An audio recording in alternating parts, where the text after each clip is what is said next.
औज़ुबिल्लाहि बिस्मिल्लाहिर्रहमानिर्रहीम। अस्सलाम वालेकुम viewers, welcome to Flourish Learning. और आज हम लोग डिस्कस करेंगे ENG 501 असाइनमेंट नंबर 1 के सॉल्यूशन के बारे में। तो इस असाइनमेंट की जो इंस्ट्रक्शंस हैं वहाँ पे कोई ख़ास बात नहीं है। जिस तरह आपको पता है कि आपने असाइनमेंट को MS वर्ड में बनाना है, और उसके अलावा आपने जो आपका फ़ॉन्ट साइज़ है वो आपने 12 रखना है, और उसके बाद आपको जो फ़ॉन्ट नेम है यानी कि टाइम्स न्यू रोमन या फिर एरियल ब्लैक आपने रखना है। इसके अलावा कोई ख़ास इंस्ट्रक्शंस आपके लिए नहीं है, ठीक है। तो उसको हम रीड नहीं करते, मैंने आपको जो मेन चीज़ थी वो बता दिया। उसके बाद हम चलते हैं क्वेश्चन की तरफ। तो क्वेश्चन अगर आप देखें तो बिल्कुल यानी कि आसान किस्म का क्वेश्चन है। इसको आप रीड करें तो आपके जहन में काफ़ी सारे आइडियाज़ आ जाते होंगे, ठीक है। तो अगर आप क्वेश्चन पढ़े, क्वेश्चन क्या है कि what are the significance of English language in Pakistani context, कि पाकिस्तान को माइंड में रखते हुए, ठीक है, जो इंग्लिश लैंग्वेज की यानी कि मेन लफ्ज़ में आप ये कहते हैं आसान लफ्ज़ में कि पाकिस्तान में इंग्लिश लैंग्वेज की अहमियत क्या है, ठीक है। बिल्कुल आसान सा क्वेश्चन है। आपने ओवरऑल यानी कि सिर्फ आपने ये, अब यहाँ पे एक चीज़ आप माइंड में रखें कि यहाँ पे आपने इंग्लिश की अहमियत नहीं बतानी कि ओवरऑल इंग्लिश लैंग्वेज की क्या अहमियत है। ओवरऑल तो इसकी जो अहमियत है वो बहुत ज़्यादा है, और वो टॉपिक ही डिफरेंट है। लेकिन आपने यहाँ पे पाकिस्तान को माइंड में रखते हुए जो पाकिस्तान में इंग्लिश लैंग्वेज की अहमियत है आपने वो बतानी है, ठीक है। तो सबसे पहले अगर आप यहाँ पे देखें तो यहाँ पे मैंने सबसे पहले इंग्लिश लैंग्वेज का एक इंट्रोडक्शन दिया थोड़ा सा, ठीक है। ये आपने लाजमी देना है, इससे फिर एक आपका अच्छा इंपैक्ट चला जाएगा। अगर आप डायरेक्टली पाकिस्तान के अंदर इंग्लिश लैंग्वेज को स्टार्ट कर देंगे उसकी अहमियत को, तो फिर वो थोड़ा सा अच्छा इंपैक्ट नहीं जाता, ठीक है। आपको स्टार्ट में एक बात को अपनी को स्टार्ट करना है, ठीक है। आप यहाँ पे देखें तो ये इंग्लिश लैंग्वेज का एक बेसिक किस्म का इंट्रोडक्शन है, ठीक है, जिसमें एक लैंग्वेज की definition, a language is a tool by using that a person can be able to communicate his feelings to another person. Language की डेफिनेशन होगी, और उसके बाद एक लैंग्वेज यूज़ की जाती है इसके लिए, तो वो है इंग्लिश। तो हमने इंग्लिश की बात करनी, यहाँ पे इंग्लिश का मैंने यानी कि शॉर्टेस्ट इंट्रोडक्शन जिसे कहते हैं, यहाँ पे मैंने वही दिया, ठीक है। आपने इसको लाजमी लिखना है, इसको बेशक आप अपनी वर्डिंग में कर लें या कोई और आप यहाँ पे लिखते हैं, लेकिन मेन चीज़ क्या है कि आपने इंग्लिश लैंग्वेज के बारे में थोड़ा सा यहाँ पे स्टार्ट में बताना है कि इंग्लिश लैंग्वेज क्या है, ठीक है। तो ये चीज़ जब आप बताएंगे उसके बाद आपने इसकी जो अहमियत है पाकिस्तान के कॉन्टेक्स्ट के अंदर, तो वो आपने आगे जाके बतानी है फर्दर, ठीक है। और यहाँ पे आप देखें तो जो मैंने इम्पोर्टेंस ऑफ इंग्लिश, कि इंग्लिश की अहमियत।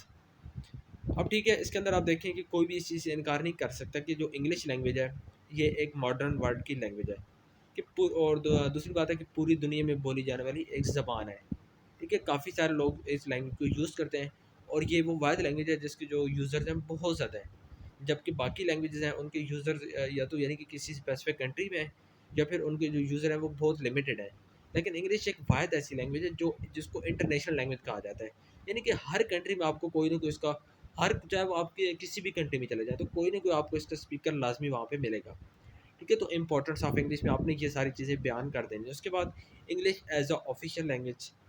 अब आपको पता है कि पाकिस्तान की जो नेशनल लैंग्वेज है वो उर्दू है, जबकि पाकिस्तान की ऑफिशियल लैंग्वेज है वो इंग्लिश है।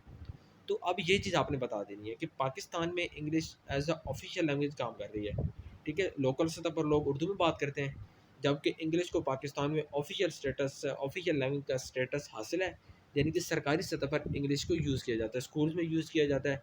उसके बाद बुक्स यानी कि मोस्टली इंग्लिश में होती है, इंग्लिश मीडियम स्कूल है वहाँ पे यूज़ किया जाता है। उसके अलावा कोर्स वगैरह में यानी कि हर कहीं मोस्टली इंग्लिश को पाकिस्तान में यूज़ किया जा रहा है। उसके बाद इम्पोर्टेंस इन करियर, कि करियर में इंग्लिश की क्या इंपॉर्टेंस है, ठीक है। यानी कि कोई भी आप किसी भी फील्ड में जाना चाह रहे हैं, ठीक है, पाकिस्तान की बात करूँ, तो जब तक आपको उस लैंग्वेज पर ग्रिप हासिल नहीं होगी यानी कि इंग्लिश में, क्योंकि इंग्लिश आजकल हर फील्ड में आ चुकी है, तो जब तक एज अ पाकिस्तानी वीर आपको जब तक इंग्लिश पर ग्रिप हासिल नहीं होगी तो आप आगे नहीं जा सकेंगे। अब यहाँ पे मैं एक और बात कर दूँ कि अब ये लाजमी नहीं होता, बल्कि लाजमी नहीं, ये बिल्कुल बात है कि कोई भी कंट्री किसी भी दूसरे की लैंग्वेज को यूज़ करके कि नहीं कर सकती, ये बात सच है। कोई भी कंट्री अगर किसी और कंट्री की लैंग्वेज को यूज़ करती है तो ये मतलब नहीं है कि वो तरक्की कर रही है, ठीक है। आप किसी भी और कंट्री की लैंग्वेज को यूज़ करके तरक्की नहीं कर सकते, और इसके एग्जांपल बहुत ज़्यादा हैं। आप जापान को देख लें, आप चाइना को देख लें, उन्होंने, आप कोरिया को देख लें, उन्होंने आज तक अपनी लैंग्वेज को छोड़ा नहीं है। वो लोग आज भी अपने कंट्री में जापानीज़ लैंग्वेज को बहुत ज़्यादा फोकस किया जा रहा है। इंग्लिश वहाँ पे बहुत कम लोग जानते हैं। इसी तरह चाइना में आप चले जाएँ, चाइना में भी चाइनीज़ बहुत ज़्यादा यूज़ की जाती है, वहाँ पे प्रॉपर बुक्स हैं इसकी। जबकि आप हमारे कंट्री पाकिस्तान में देखें तो इंग्लिश को भी हम लोगों ने लाज़मी सब्जेक्ट करार दे दिया है उर्दू के साथ, हालाँकि उर्दू हमारी नेशनल लैंग्वेज है। उर्दू और इंग्लिश में बहुत फ़र्क है। एक नेशनल लैंग्वेज और एक ऑफिशियल लैंग्वेज या एक फॉरेन लैंग्वेज में फ़र्क होता है। तो इंग्लिश को हमने खुद ही, जैसे कहते हैं ना, कि सर पे चढ़ा दिया। तो हमने खुद ही अपनी जो कंट्री की प्रोग्रेस है, हम डिपेंड करना शुरू कर दिया कि जब तक इंग्लिश नहीं आएगी हम, क्योंकि अब देखिए स्कूल्स में इंग्लिश को बहुत ज़्यादा यूज़ किया जा रहा है। कई स्कूल्स तो नाम से इंग्लिश मीडियम है, उर्दू वहाँ पे बिल्कुल ख़त्म है। कई स्कूल्स में तो उर्दू को पढ़ाया ही नहीं जाता और स्टूडेंट्स को ये कहा जाता है कि आप बात भी इंग्लिश में ही करें। तो इस वे में अगर आप देखें तो फिर तो लाजमी बात है कि आपको इंग्लिश पर ग्रिप हासिल नहीं होगी तो आप आगे नहीं जा सकते हैं। इसी तरह किसी भी, यानी कि पाकिस्तान में पाकिस्तान की किसी फील्ड में चले जाएँ आप यानी कि डॉक्टर बन जाएँ, आप इंजीनियर बन जाएँ, तो इंग्लिश का बहुत ज़्यादा रोल है। फ़िल्म इंडस्ट्री में चले जाएँ, ड्रामा में चले जाएँ, कहीं भी स्पोर्ट्स में चले जाएँ, ठीक है? पाकिस्तान में अब स्पोर्ट्स हो रही है तो इंग्लिश में कमेंट्री हो रही होती है। उनकी यानी कि बेसिक गोल ही ये बन गया कि हम जब तक इंग्लिश लर्न नहीं करेंगे, हम लोग आगे नहीं जा सकते। हालाँकि ऐसा नहीं है। कई कंट्रीज़ ऐसी हैं जिन्होंने अपनी लैंग्वेज को आज तक छोड़ा नहीं और वो फिर भी तरक्की कर रही हैं। लेकिन अगर पाकिस्तानी वे में बात करें, तो पाकिस्तान में सैडली टू से कि हम लोगों ने इंग्लिश को खुद ही सर पे चढ़ा दिया। तो जब हमने खुद को यानी कि खुद ही इंग्लिश को एज़ अ लाज़मी सब्जेक्ट उर्दू के साथ हमने इसको बना दिया है, तो फिर लाज़मी बात है कि इसकी जो अहमियत है बहुत ज़्यादा बढ़ गई है। फिर हमें इसके ऊपर जब तक ग्रिप हासिल नहीं होगी, तो हम आगे नहीं बढ़ सकते। हालाँकि ऐसा नहीं होता कि आप किसी भी दूसरी कंट्रीज़ के ऊपर ग्रिप हासिल करें, तभी आप आगे जा सकते हैं। जिस तरह मैंने एग्ज़ाम्पल दिया चाइना की, उसके बाद कोरिया की, जापान की, तो अपनी लैंग्वेज को छोड़कर वो दूसरी लैंग्वेज पर नहीं गए। उसके बावजूद आप देखें कि वो आज कहाँ पे स्टैंड कर रहे हैं। इसी तरह आप कई यूरोपियन कंट्रीज़ को देख लें, उनकी जो अपनी लैंग्वेज है वो इंग्लिश ही है, लेकिन उन्होंने किसी और लैंग्वेज पर ग्रिप हासिल नहीं किया और आप देखिए वो हमसे कितना आगे निकल गए हैं। लेकिन जो डेवलपिंग कंट्रीज़ हैं लाइक पाकिस्तान, बांग्लादेश, यानी कि एशियन कंट्रीज़ जिनमें पाकिस्तान, इंडिया, बांग्लादेश, श्रीलंका, इस तरह की जो कंट्रीज़ हैं, तो यहाँ पे इंग्लिश पर फोकस ज़्यादा किया जा रहा है। हालाँकि अब देखें, जैसे मैं बात कर रहा हूँ कि इंग्लिश के बगैर भी आप लोग बहुत कुछ कर सकते हैं। लेकिन फिर क्या है कि फिर हम लोगों ने चाहे इंडिया हो, बांग्लादेश हो, पाकिस्तान हो, तो हमने इंग्लिश लैंग्वेज को खुद ही बहुत ज़्यादा इंपॉर्टेंस दे दी है। हालाँकि इसकी इंपॉर्टेंस इतनी ज़्यादा नहीं थी अगर आप देखते तो। लेकिन हमने खुद ही इसको यूज़ कर लिया है, तो फिर अब इसकी इंपॉर्टेंस जो है वो बहुत ज़्यादा बढ़ गई है। ठीक है? तो इसकी करियर में इंपॉर्टेंस क्या है, वो आपने बताया नहीं। यहाँ पे मैं एक और चीज़ आपको बता दूँ कि यहाँ पे मैंने कोई प्रॉपर सॉल्यूशन आपको प्रोवाइड नहीं किया, ना ही आपने यही चीज़ें लिखनी है। ठीक है? यहाँ से सिर्फ मैं आपको एक आइडिया दे रहा हूँ, यहाँ पे बहुत ज़्यादा मिकदार में इसका सॉल्यूशन है, जो बनाया जा सकता है। यानी कि आपने कम से कम ये कर रहे हैं कि आपने 5 हेडिंग्स तो लाज़मी बनानी है, आपने अपना सॉल्यूशन हेडिंग्स के अंदर प्रोवाइड करना है। ठीक है? 5 हेडिंग्स आपकी लाज़मी होंगी, तो उसके बाद आपको सॉल्यूशन बड़ा अच्छा बन जाएगा। ठीक है? हेडिंग्स में आपने अपना आंसर देना, ये नहीं कि आप एक ही, यानी कि पेज की स्टार्ट से अपना जो आंसर है वो स्टार्ट कर दें और एंड तक ऐसे ही चलें, इस तरह नहीं करना आपने। पैराग्राफ बनाने हैं, बल्कि बहुत बेहतरीन तरीका है कि हेडिंग्स बना लें। 5-6 हेडिंग्स आप बना लें और हर हेडिंग में तकरीबन हाफ पेज आप मेंशन, यानी तकरीबन 2 पेजेज़ या डेढ़ पेज आपका लाज़मी हो। ठीक है? यानी कि 20 नंबर की असाइनमेंट है तो इतना ज़्यादा आपने शॉर्ट भी नहीं करना। ठीक है? उसमें ऐड क्या करना है, ये हर बंदा ईज़िली देख सकता है। अब यहाँ पे देखें, कुछ मैंने आपको आइडियाज़ दे दिए, कुछ यहाँ पे लिखा हुआ भी है, कुछ मैंने आपको समझा भी दिया है। तो उस वे में आपने बात करनी है, ठीक है? पाकिस्तान को आपने लाज़मी माइंड में रखना है। पाकिस्तान के अंदर जैसा मैंने बताया कि हर फ़ील्ड में इंग्लिश आ चुकी है।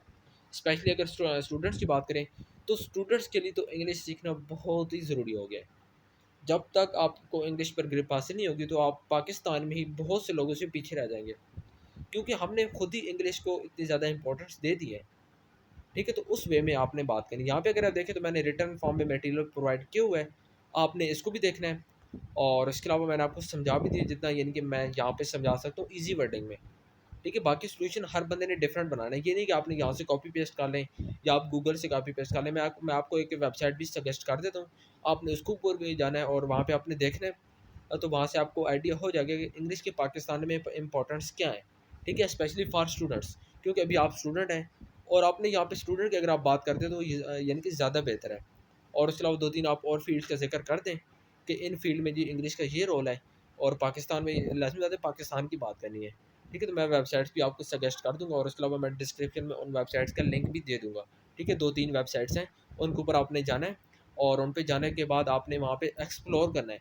वहाँ पे चीज़ें मेंशन काफ़ी डिटेल में मेंशन है। ठीक है? उसके अलावा अगर आप उर्दू में सर्च करें कि इंग्लिश की पाकिस्तान में क्या अहमियत है, तो आपको उर्दू कॉलम्स में भी मिल जाएँगे। उसके बाद आपको आइडिया हो जाएगा कि आपने मेंशन क्या करना है। ये जैसे मैंने पहले बात की, ये काफ़ी ज़्यादा वाइड है। ये बहुत ज़्यादा इसके इसके अंदर यानी कि आप जितनी डिटेल्स आप ऐड करना चाहें, आप कर सकते हैं। हर बंदा कर सकता है, ये कोई मुश्किल बात नहीं है। जब आप ENG 501 यानी कि हिस्ट्री ऑफ इंग्लिश लैंग्वेज आप पढ़ रहे हैं, तो फिर आपको ये चीज़ आनी चाहिए। यहाँ पे मैं अगर टू द पॉइंट सॉल्यूशन आपको प्रोवाइड कर देता, तो उस चीज़ का फ़ायदा नहीं है। मैंने जो मेरी बेसिक कोशिश है वो यही है कि आपके कंसेप्ट क्लियर हो, आपको क्वेश्चन की समझ आए, आपको आंसर की समझ आए कि आपने ऐड क्या करना है। अब यहाँ पे मैं यानी कि रिटन फॉर्म में मटेरियल प्रोवाइड कर दूँ, और मैंने कर भी दिया है। इसको आप देख लें, इसकी वर्डिंग चेंज कर लें, फ़ायदा नहीं है इस चीज़ का। फ़ायदा आपको इस चीज़ का ये होगा कि जब तक आप सेल्फ राइटिंग नहीं करेंगे और आगे आपने इंग्लिश को यानी कि लेकर चलना है, तो फिर आपको आना चाहिए, आपको चीज़ों को एक्सप्लोर करना आना चाहिए। ठीक है, मैं आपको डिस्क्रिप्शन में, वीडियो की डिस्क्रिप्शन में आपको वेबसाइट्स के लिंक भी दे दूँगा। और अभी हम लोग एक वेबसाइट पे जाते हैं, उसमें आपको दिखाता हूँ कि आपने वहाँ से आप क्या चीज़ पिक कर सकते हैं अपनी असाइनमेंट के लिए।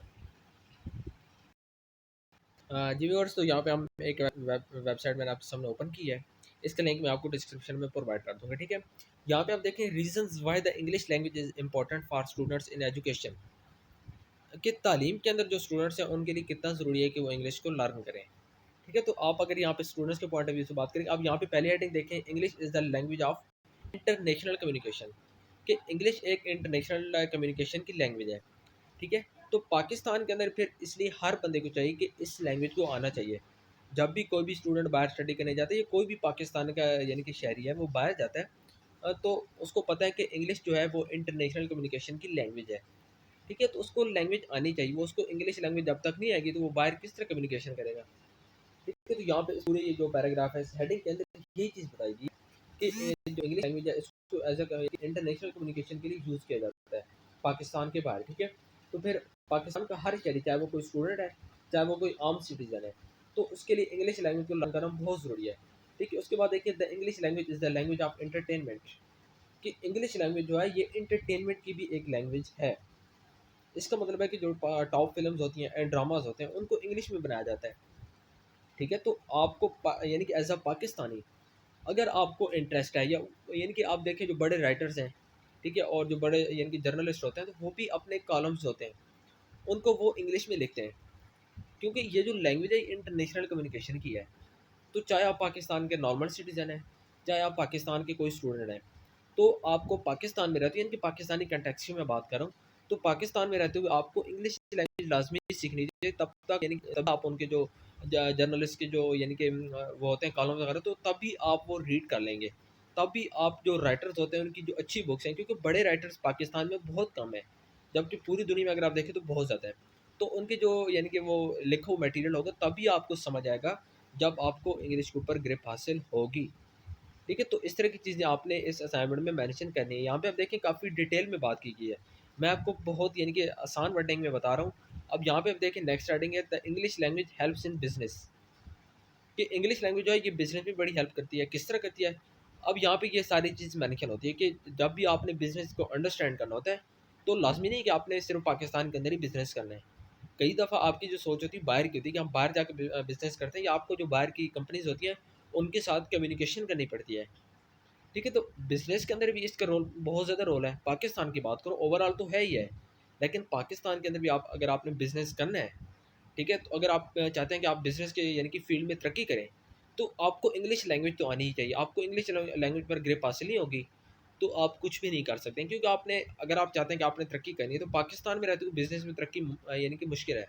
जब तक आप दूसरी ऑर्गेनाइजेशन, जो बाहर की ऑर्गेनाइजेशन, उनके साथ कम्युनिकेशन करें, उनके साथ अपनी बातचीत करें, उनको अपनी बात समझाएं, उनकी बात को समझें, तो उसके लिए ज़रूरी है कि आपको इंग्लिश लैंग्वेज पर ग्रिप हासिल हो। ठीक है, तो ये English language helps in business, कि बिजनेस के अंदर भी डीलिंग पर्पसेस के लिए आपको इंग्लिश लैंग्वेज पर ग्रिप हासिल होनी चाहिए, अदरवाइज आप एक कामयाब बिजनेसमैन नहीं बन सकते। बिजनेस के अंदर भी इसका बड़ा रोल है, पाकिस्तान की बात करूँ, ठीक है। उसके बाद English language helps in travel, कि अब कोई भी पाकिस्तानी सिटीज़न है, उसको बाहर जाना है, तो जिस तरह मैंने पहले बात की कि हम लोगों ने खुद ही इंग्लिश को बहुत ज़्यादा इंपॉर्टेंस दे दी है। कोई भी पाकिस्तानी यानी कि सिटीज़न है, स्टूडेंट है, उसको बाहर जाना है, तो अब यानी कि जब वो एरोप्लेन में बैठेगा, वहाँ पे हर किस्म के लोग होंगे, पाकिस्तानी भी होंगे और बाहर के लोग भी होंगे, वहाँ पे इंडियंस भी होंगे, वहाँ पे हर किस्म के लोग होंगे। तो क्या वहाँ पे वो उर्दू यूज़ करेगा? कभी भी नहीं है। वहाँ पे उसने इंग्लिश लैंग्वेज ही यूज़ करनी है। तो ये भी, अगर वहाँ उसको इंग्लिश लैंग्वेज पर ग्रिप हासिल है, तो फिर ये लैंग्वेज उसको ट्रैवल में भी हेल्प करेगी। इस तरह जब वहाँ पे वो उतर जाएगा, उसके बाद उसने वहाँ पे बातचीत करनी होगी, तो भी वहाँ पे उसको इंग्लिश लैंग्वेज आती होगी, क्योंकि इंग्लिश जो है ये इंटरनेशनल लैंग्वेज है। तो इस लिहाज से भी पाकिस्तान के जो सिटीजन्स हैं, ठीक है, उनको इंग्लिश लैंग्वेज आनी चाहिए, उसको ट्रैवल में भी इंग्लिश लैंग्वेज हेल्प करती है। उसके बाद the English language is the language of internet. आपको पता है कि जो पाकिस्तानी लोग हैं इंटरनेट की फील्ड में बहुत ज़्यादा पीछे हैं। बहुत सारे लोग हैं जिनको सिर्फ इंग्लिश नहीं आती, बाकी तकरीबन तमाम स्किल्स उनके अंदर पाई जाती हैं, लेकिन वो फिर भी हर मैदान में पीछे हैं। उसकी सिंपल सी ये वजह है कि उनको इंग्लिश नहीं आती है, उनको गूगल के ऊपर जाकर सर्चिंग नहीं आती है, उनको नहीं आती, क्योंकि जो चीज़ आपको इंग्लिश में मिलती है ना, वो उर्दू में नहीं मिलती। उर्दू में आपको कॉलम मिल जाएंगे, लेकिन जो अच्छे राइटर्स हैं, जो अच्छे जर्नलिस्ट हैं, उनकी चीज़ें आपको तभी मिलेंगी जब तक आपको इंग्लिश नहीं आएगी। आपको इंग्लिश आएगी, आपको उनके नाम्स आते होंगे, आप वहाँ पे सर्च करेंगे, जिसके बाद आप उनका जो रिटन मटेरियल होगा उसको आप रीड कर लेंगे। इस तरह जो भी फेमस पर्सनैलिटीज़ हैं इंग्लिश में बात कर रहे होते हैं, इंग्लिश में अपने ट्वीट्स करते हैं। तो आप अगर पाकिस्तान में रह रहे हैं, ठीक है, तो इंग्लिश आपको हर लिहाज से आनी चाहिए। इंटरनेट पे आपने यूज़ करना है, गूगल आपने यूज़ करना है, सर्चिंग करनी है, तो इंग्लिश के बगैर ये चीज़ें बहुत ज़्यादा मुश्किल है, बहुत ज़्यादा कॉम्प्लेक्स हो जाएंगी। अगर आपको इंग्लिश नहीं आएगी तो पाकिस्तान में रहते हुए इंग्लिश पर ग्रिप होगी तो इंटरनेट पर सर्चिंग भी होगी, अदरवाइज़ आपको कोई भी चीज़ नहीं आएगी। आप इंटरनेट पर सर्च भी करेंगे, आपको उर्दू में मिल जाएगा, लेकिन जो कहते हैं ना कि स्टैंडर्ड कंटेंट आपको नहीं मिलेगा, क्योंकि पाकिस्तानी जो लोग हैं ये इतने स्टैंडर्ड यानी कि ये स्टैंडर्ड का इतना ज़्यादा ख्याल नहीं रखते जितना बाहर के लोग रखते हैं। तो बाहर के लोगों का जो कंटेंट होगा वो म्यारी है, उसमें आपको अच्छी चीज़ मिल सकती है, जबकि पाकिस्तानी लोग हैं इनका कंटेंट इतना कोई ख़ास म्यारी नहीं होता। हम लोग आपको पता है कि ज़्यादा बातों की हद तक होते हैं। अब जिस तरह कासिम अली शाह साहब हैं, ठीक है, और एक और जो लिटिल प्रोफेसर है हमाद साफ़ी, और तो अब देखें उनकी प्रैक्टिकल लाइफ अगर आप देखें तो कोई ख़ास नहीं है, वो लोग बातों की हद तक है। लेकिन जो बाहर के लोग हैं, यूरोपियन लोग हैं, तो वो लोग क्या करते हैं, वो अमल से आपको चीज़ें करके दिखाते हैं कि इसीलिए पाकिस्तान में साइंटिस्ट पैदा नहीं होते हैं, क्योंकि हम लोग सिर्फ बातों की हद तक होते हैं। तो आप अगर आप बाहर के लोगों के कॉलम्स को रीड करें तो आपको पता चलता है कि उन्होंने प्रैक्टिकली काम किया है। वो जो बात कर रहे होते हैं वो साथ प्रैक्टिकली बताते हैं कि हमने ये किया है, हमने फ़लाँ जगह भी ये काम किया है, हम आपको तभी सजेस्ट कर रहे हैं। जबकि कासिम अली शाह साहब हो गए या हमाद साफ़ी साहब, तो ये लोग इनकी सिर्फ बातों की हद तक होते हैं। मैं ये नहीं कह रहा ये गलत है, ये टॉपिक डिफरेंट है, इसका आपके असाइनमेंट से कोई ताल्लुक नहीं, लेकिन फिर भी आपको इस चीज़ का आइडिया होना चाहिए, ठीक है। उसके बाद देखिए the English language new career opportunities, कि इंग्लिश लैंग्वेज जो होती है ये आपके लिए न्यू यानी कि अपॉर्चुनिटीज़ आपके लिए ओपन करती है, आपके लिए आपको न्यू मौके फराहम करती है कि आपने कोई भी जॉब करनी है, ठीक है। तो अब पाकिस्तान के अंदर जैसे मैंने पहले बात की कि बहुत ज़्यादा इंपॉर्टेंट है, टीचिंग के अंदर है, ठीक है, राइटिंग के अंदर है, सेल्स एंड मार्केटिंग के अंदर है, तो बहुत ज़्यादा वैल्यूज़ इस चीज़ की पाकिस्तान के अंदर भी हैं। तो पाकिस्तान के अंदर आपको इस सारी चीज़ों को आपको सीखना चाहिए, ठीक है। उसके बाद यहाँ पे देखें ये काफ़ी ज़्यादा डिटेल में यहाँ पे ये पूरा आर्टिकल है, इसको आपने रीड करना है, यकीनी बात है कि आपको यहाँ से कंटेंट मिल जाएगा। और मैंने आपको समझा भी दिया है, आपने हर फील्ड का थोड़ा बहुत जिक्र कर देना है कि इस फील्ड के अंदर भी पाकिस्तान के अंदर जब तक आपको इंग्लिश नहीं आएगी आप नहीं आगे चल सकते हैं। तो ओवरऑल आप ये सारी चीज़ें बताने के बाद आपने एंड पर एक आपने कंक्लूजन भी बता देना है, ठीक है, कि आपने इस पूरे जो आर्टिकल है इससे आपने कंक्लूड क्या किया है, आपने क्या चीज़ इससे नोट की है, वो आपने एंड पर जाके बता देना है कि मैं ये समझता हूँ कि पाकिस्तान में अगर आप रह रहे हैं तो आपको इंग्लिश लैंग्वेज अगर नहीं आती तो आप तरक्की नहीं कर सकते। सिंपल इज़ दैट, मेन चीज़ कि अगर आप पाकिस्तान में रह रहे हैं, आपको इंग्लिश लैंग्वेज पर ग्रिप हासिल नहीं है, तो फिर आप तरक्की नहीं कर सकते, आप जो मर्ज़ी कर लें, ठीक है। ये आप कंक्लूजन आपने आखिर में एक बता देना तकरीबन 4 से 5 लाइनों का। और उसके अलावा ओवरऑल अगर आपने 6 से 7 हेडिंग्स बता दी और आपका कंटेंट म्यारी हो गई, यकीनी बात है कि अगर अगर आपने मेरी बात को गौर से सुना है और आपने इन वेबसाइट्स को अच्छे तरीके से एक्सप्लोर किया है, ठीक है, तो फिर आपके असाइनमेंट्स बड़े अच्छे अंदाज से बन सकते हैं। लेकिन अगर आपने सिर्फ टाइम पास किया है, आप चाहते हैं कि कोई शॉर्टकट हो, कोई रिटन मटेरियल आपको प्रोवाइड कर दे, तो फिर यकीनी बात है कि आपके लिए मसला बन जाना, आपको मार्क्स नहीं मिलने, ठीक है। आपने ट्राई करनी है कि हर बंदा अपनी असाइनमेंट बनाए, कोई किसी के ऊपर रिलाई ना करे, कोई अपनी असाइनमेंट सबमिट करवाने से पहले किसी की असाइनमेंट देखे भी ना, अपनी एबिलिटीज़ के ऊपर ट्रस्ट किया करें, ठीक है। कोई भी चीज़ होती है तो जब तक अपनी एबिलिटीज़ के ऊपर ट्रस्ट आप लोग नहीं करेंगे, आपके लिए मसला हमेशा बनेगा। अपनी एबिलिटीज़ पर ट्रस्ट करें, अगर आपको लगता है कि आप ठीक है, तो फिर किसी दूसरे से ना पूछें कि यार मैं ठीक हूँ या गलत हूँ। अपनी एबिलिटीज़ पर ट्रस्ट करें, अपनी एबिलिटीज़ पर डाउट ना करें, ठीक है। उम्मीद करता हूँ आपको आज की वीडियो पसंद आई होगी। काइंडली चैनल को सब्सक्राइब कर लें और उसके अलावा बेल आइकन बटन को प्रेस कर लें, ताकि आइंदा मैं जितनी भी इस तरह की वीडियोज़ अपलोड करूँ आपको फ़ायदा हो सके।